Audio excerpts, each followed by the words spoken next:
부당 징계와 부당 전직을 판단하는 기준 뭐 이렇게 돼 있는데 사유 양정 절차 징계는 이렇게 판단을 한다 뭐 이렇게 돼 있고 예. 전직은 우리가 흔히 업무상 필요성, 근로의 생활상의 불이익, 근로자의 협의 등. 근데 제가 조금 자세히 좀 설명드릴게요. 우리는 이런 교과서적인 걸 좀 넘어서야 되니까. 사실은 이게 여러분들이 만약 실무에 가서 이걸 다투신다, 내 사건이라고 쳤을 때는 무조건 이걸 나눠서 생각하시는 건 아니에요. 이게 두 개가 되게 짬뽕되어 있는 경우가 되게 많아요. 그러니까 이제 징계라고 하면은 불이익을 주는 모든 행위를 얘기하는 게 아니라 사실은 규정된 제재해야지 징계라 불러요, 보통은. 그 외의 것들은 우리가 이제 징벌이라 부르거든, 징벌. 이제 징계, 그 밖에 징벌. 이제 근로기준법 23조 1항에도 그렇게 나와 있어요. 예. 그러니까 지금 사실 전직 정당성의 이런 문제가 징계가 아니어도 징벌일 가능성이 상당히 있다.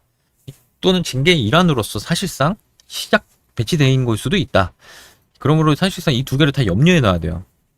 그래서 대법원 판례 사례들을 보면은 대부분의 판례들 법원 사례를 보면은 백지 전환의 정당성 내지 권리 남용을 따져요. 그러니까 법률의 23조 1항, 3조 1항의 정당성을 위반한 거냐 또는 권리 남용. 권리 남용은 좀 개념이 달라요. 내게 아니라 원래 사용자 거예요. 사용자 건데 그 사용자 거를 너무 도의에 맞지 않게 사용하지 않았느냐. 근데 실무에서는 물론 이 전직 비치전의 정당성에 인사명령에 대해서 훨씬 무게감이 실리지만 여러분들이 내 사건을 하려면은 이 징계 쪽도 유의해서 봐야 된단 말이에요. 이게 징계가 아닌가 의심을 늘 하셔야 된단 말이에요. 실익의 차이는 징계나 이 징벌 쪽으로 가면 어쨌든 이 커트라인이 넘어와요. 사유 양정 절차 이게 다 넘어와야 된단 말이에요. 이게 정당해야 된단 말이에요. 근데 얘는 아니란 말이에요. 얘 그냥 그러니까 인사명령으로서는 노동자가 늘 좀 이기기 힘든 영역 이렇게 생각하셔도 좀 편할 거예요. 예.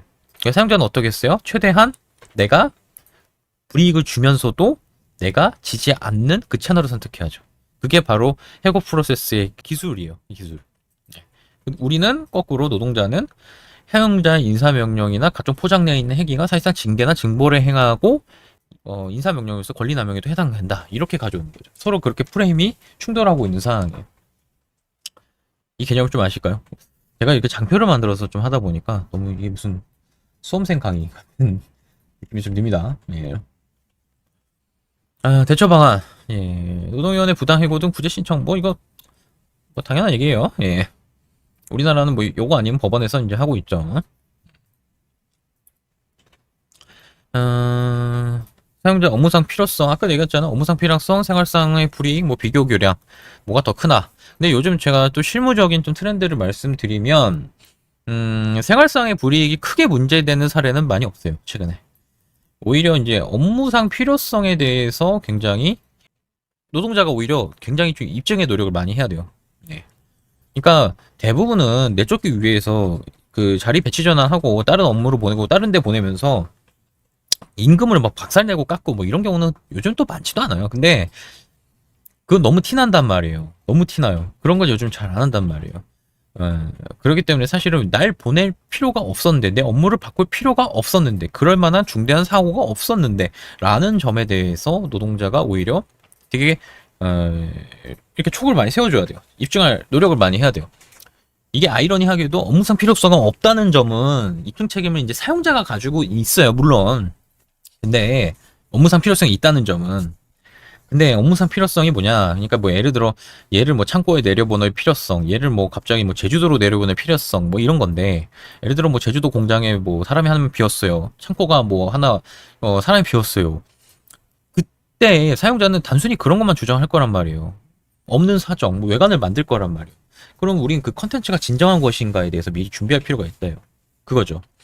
예를 들어 뭐 제주도에 인력이 없으면 제주도에 알바를 못 거나 아니면은 다른 사람이 있는데 옮기고 나를 일부러 보낸 것인가? 뭐 이런 조사를 해볼 필요가 있다는 거예요. 또 뭐가 있을까요? 그러니까 뭐 업무가 폐지되어졌다면서 그 업무가 또 누구한테 돌아가서 멀쩡히 수행되고 있다거나 뭐 이런 사정들. 우린 다 이렇게 조사를 노동자 적극적으로 해야 된다. 이런 거죠. 네. 뭐 대법원 판례도 하나 있어요. 이런 게 실제로. 여러분 근데 제가 조심해서 얘기 드린 건데 판례 사례입니다. 레어 레. 다 똑같이 적용되는 게 아니에요. 예. 사실상 징계 처분을 하면서 그 징계 절차를 회피하고자 하자 인사명령 형태로 내린 것들은 징계 절차 하자가 있어서 위법하다. 이거예요. 이제 뭘 갖고 싸우는지 아시겠죠?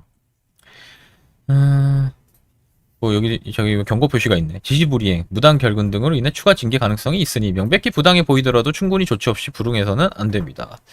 저는 우리 방송 보는 사람이 좀 이거 이렇게 한 1000번 정도 얘기 드리고 싶어요. 이거 아무리 이렇게 얘기해도 예, 이 앞에만 보고 이렇게 하세요.